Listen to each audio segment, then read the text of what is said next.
So Descartes has advanced his first two arguments. The one about the senses, broadly speaking, that because his senses have deceived him in particular cases, he's not going to trust them.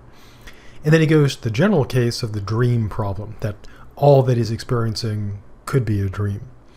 Then he turns to the final two arguments involving God and then the demon.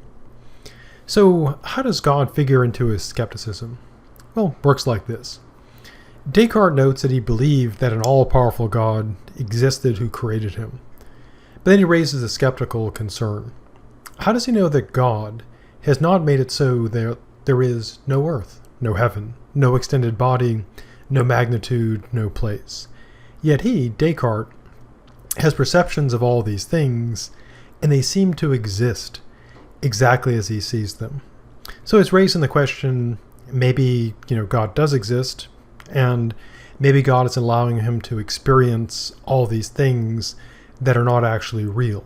So it seems like there's an earth, there's a sky, there's stuff, but there really isn't. It's all in his mind, perhaps, caused by God. And so at this point, he's at fairly, broad skepticism.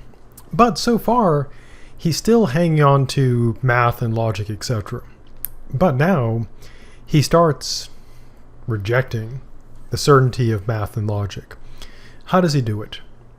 Well, he notes that other people have deceived themselves in things that they think they know best. So how does he know that he's not deceived when he adds 2 and 3, counts the sides of a square, and judges simpler things? Now, unfortunately, it doesn't really motivate how this could be possible, because a natural response would be, well, how could he be wrong about adding 2 and 3? How could he be wrong about counting the sides of the square? 1, 2, 3, 4. Now, we think there's no problem here, and probably rightfully so, but all it would take would be like a simple manipulation to sort of mess up, take, for example, the counting of the sides of a square. And here's how it would go. When you're counting the sides of a square, it relies on your memory. So you count 1. In order to count 2, you got to remember you counted 1. And then, of course, to count 3, you got to remember you counted 2 and 1. And to count 4, you got to remember that you counted 3, 2, and 1. And if something was messing with your memory, you would be counting along, 1, 2, 3, 4, say 5. Or 1, 2, 3. And if your mind was consistently messed with, it could always seem that squares have 5 sides. Or 3 sides. And that would seem perfectly sensible.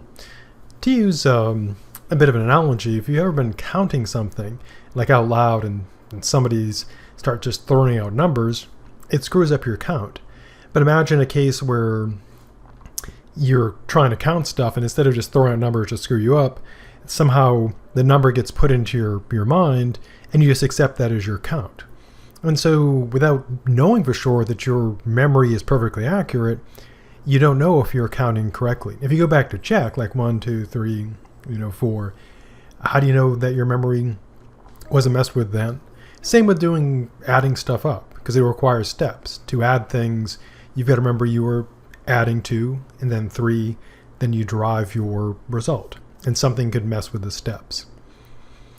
Now, Descartes does pause again here. He says, maybe it's the case that God does not desire that he, Descartes, be deceived. For God is supposed to be supremely good, all good. But then Descartes raises the following, argument against this, which is a pretty good point. If it is contrary to God's goodness to have made Descartes so he constantly deceives himself, it would be contrary to God's goodness to permit Descartes to be sometimes deceived. But obviously, Descartes cannot doubt that God allows him to be deceived some of the time. And so if God allows him to be deceived some of the time, then it makes sense to believe that God could allow him to be deceived all the time. Like, for example, if there was someone who would not help you some of the time, just let you, suffer, not help you, perhaps they would not help you all the time. So his reasoning seems, pretty good there. And so it makes sense. Perhaps God is allowing him to be deceived all the time. Now, he also notes that he's not just doing this, trivially. He's not just like, oh yeah, this could all be, doubted. He believes that all his former beliefs could be doubted for powerful and considered reasons. So, what he's going to do is essentially suspend judgment. He's going to refrain from giving credence to these opinions as he would to things that are clearly false. Because again, his goal is not to be a skeptic. His goal is to achieve certainty. In order to do that, he's got to avoid falling into anything that is not certain.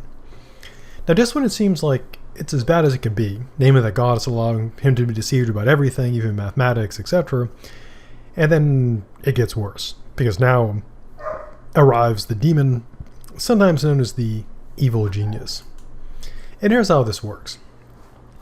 Since he doesn't want to make God be bad, he supposes not that God, but that some evil genius, powerful and deceitful, is for some inexplicable reason using all its power to deceive Descartes. And so everything that seems external is but an illusion or a dream. And this evil genius, this evil demon, is essentially beaming them into Descartes, making him experience what seems to be real. So what is he going to do? Well, his response is essentially to consider himself as possibly being in this scenario, that perhaps he has no hands, no eyes, no flesh, no blood, nor senses, yet he falsely believes that he has all of them. Now, he is not powerless in the face of the demon, or so he thinks. He says, if it is not in his power to arrive at the knowledge of any truth, he will do what he thinks is in his power, which is to, once again, suspend judgment, to avoid accepting anything that is false, and to avoid being imposed upon by this arch deceiver, however powerful and deceptive he might be. Now, Descartes doesn't consider something that should be kind of an obvious consideration. Given such a powerful deceiver, why couldn't the deceiver just mess with everything, including this? And so Descartes does put clear limits on the power of the deceiver, and an excellent question is, why accept those limitations? And one obvious reason would be, not a good one, would be if you made the deceiver all-powerful in their deception, they would be very hard, if not impossible, to beat. So at this point, we've left Descartes in the free fall of skepticism. He's thinking that maybe it's just him and this evil demon, and everything else is utterly uncertain. So how do philosophers try to get out of this skeptical nightmare? Well, next we'll turn to looking at a couple of the big responses to it, namely foundationalism, which arises from Descartes, and coherentism, which comes up much later after Descartes.